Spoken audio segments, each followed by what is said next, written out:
Let's welcome in a very special guest, Mehul Thanawala, oil and gas, chemical, agrochemical analyst, JM Financial is now joining us. Mehul, thank you so much for taking out time for us. Could you first start with what's happening with the chemical space, and especially considering what's happening in China?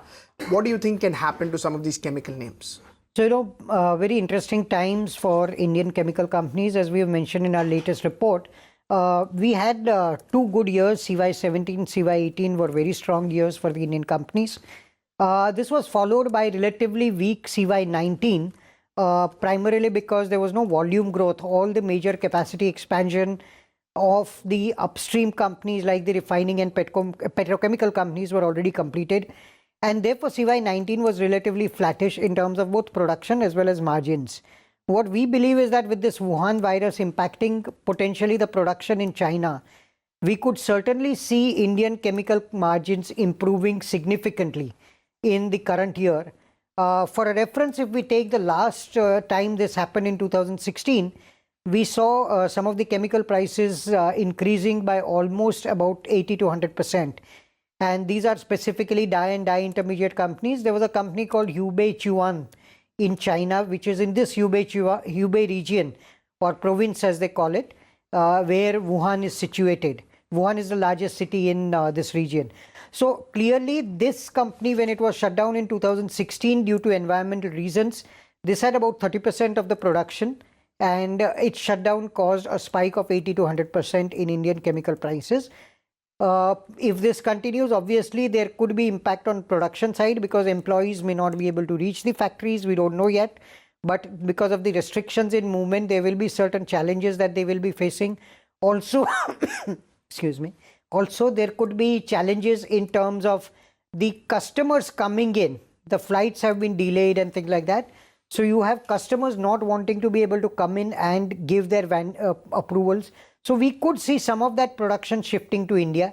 Anyway, we have been for the last couple of years talking about this thesis of there being extremely heavy dependence on a single country, China, as far as the chemical sector is concerned. And therefore, as an alternative, India could be the next big country which suppliers could look at.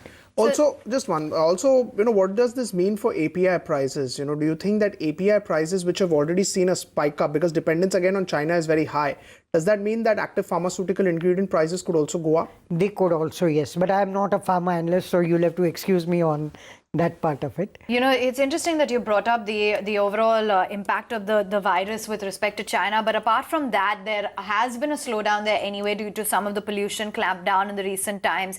The Chinese winter also puts, a lot of these chemical companies under pressure. Tell us about the impact of both of this on the domestic chemical industry, and then what kind of an incremental advantage has come out of this overall coronavirus issue. Okay. So, basically what used to happen historically is that Indian chemical companies were spending anyway between, so dye and dye intermediate chain is the most polluting part of the chain, and if we look at that chain, they were spending about 5% of their revenue on effluent treatment.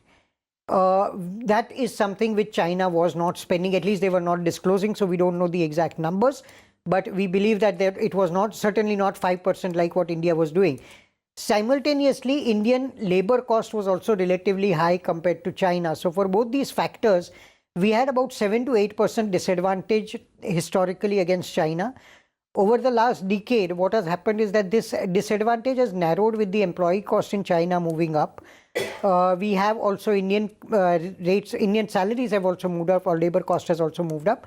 But relative to China, the growth has been much lower. We were anyway at a certain level compared to China. And similarly, effluent treatment cost, which was practically zero for Chinese companies, has also increased. So the gap on that side has also reduced. So we have two gaps reducing. One is on the effluent treatment side. The other is the employee cost. Both these have resulted into about 5 to 7% increase for Chinese chemical companies in terms of costs. So, when we talk about chemical companies, and historically we have seen, when we talk about SRF or any other, they say that they have long-term relationships with their client and, they continue to get reorders from them. So in the last 2 years, there has been change, but change has come to some of the Indian companies. What does this mean for long-term relation for Indian companies? And does this have an impact, on the long-term growth of China chemical companies as well? Interestingly, over the last couple of years, Aarti Industries has been getting, we don't currently cover Aarti, but Aarti Industries has been getting a lot of multi-year contracts They had a 10-year contract, then they had a 20-year contract. So they are getting a lot of multi-year contracts. And similarly, SRF, PI have also been having long-term contracts. Clearly, that is one area where global MNC chemical companies will be looking at outsourcing more from India, and we could benefit from that. But what MNCs would need is a certain scale, a certain quality assurance and things like that, which Indian companies will have to invest in. And it will probably take some time to ramp up to their expectations and levels. So does that mean R&D cost will go up? Yes, but Indian R&D costs were anyway decent, I would say. Not very high. Not very high. We were at 1 to 2%.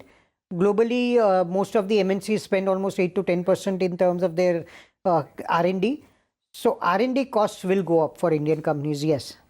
And what about the kind of M&A activity we've seen, the likes of UPL, Aritzia, etc.? What kind of growth are you expecting? How do you see the overall domestic landscape in light of all of this? Are you seeing more such deals? Yes, we would be, because, as I said, India is a low-cost manufacturing country relative.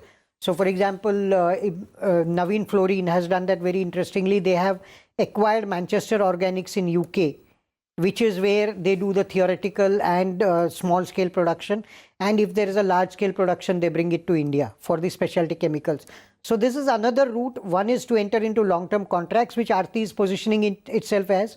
The other is to do CRAM, CSM, contract manufacturing kind of business, which is another route which some other companies have taken. But yes, this whole trend should be there, should continue for the next decade or so. Products that you think will see the highest traction, a quick word? So based on this China impact, it could be the dye and dye intermediate companies which could get the benefit.